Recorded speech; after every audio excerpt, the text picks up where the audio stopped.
প্রিয়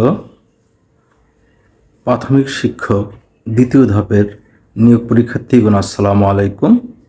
আজকে আমি একটি গুরুত্বপূর্ণ খবর নিয়ে হাজির হয়েছি। প্রাথমিক শিক্ষক নিয়োগ দ্বিতীয় ধাপে রাজশাহী, ময়মনসিংহ ও খুলনা এই তিনটি বিভাগের 22টি জেলা নিয়ে এই পরীক্ষা অনুষ্ঠিত হয়েছিল।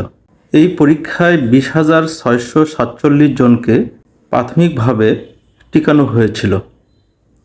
এরপরে মৌখিক পরীক্ষার মাধ্যমে চূড়ান্তভাবে 5,456 জনকে চূড়ান্তভাবে টিকানো হয়। এর প্রার্থীগুলোর মধ্য থেকে যারা এখনও যোগদান করেন নাই এবং অনেকেই যোগদান করে কিছুদিন পর চলে যাবে, তাই প্রাথমিক ও গণশিক্ষা মন্ত্রণালয় হতে জানা গিয়েছে এই পদগুলো পূরণ করার জন্য ইতিমধ্যে পদের সমসংখ্যক প্রার্থীকে প্যানেলে অন্তর্ভুক্ত করা হয়েছে।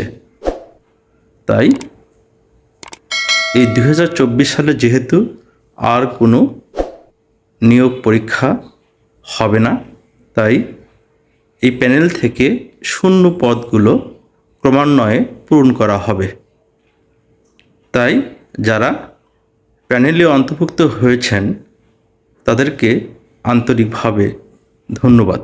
কিন্তু এই প্যানেল এর রেজাল্ট প্রাথমিক ও গণশিক্ষা মন্ত্রণালয় প্রকাশ করবে না। এর থেকে ক্রমান্বয়ে নিয়মিত শূন্য পদগুলো পূরণ করবে প্রাথমিক ও গণশিক্ষা মন্ত্রণালয়। তাই আপনারা সবাই আল্লাহকে ডাকুন, যারা লিখিত পরীক্ষায় উত্তীর্ণ হয়েছেন এবং ভালো ভাইবারকে দিয়েছেন তারা বেশি বেশি আল্লাহকে ডাকুন, দেখবেন আপনাদের ভাগ্য আল্লাহ তাআলা খুলে দিবে। এই বলে আমি আমার সংক্ষিপ্ততা শেষ করছি। আল্লাহ হাফেজ।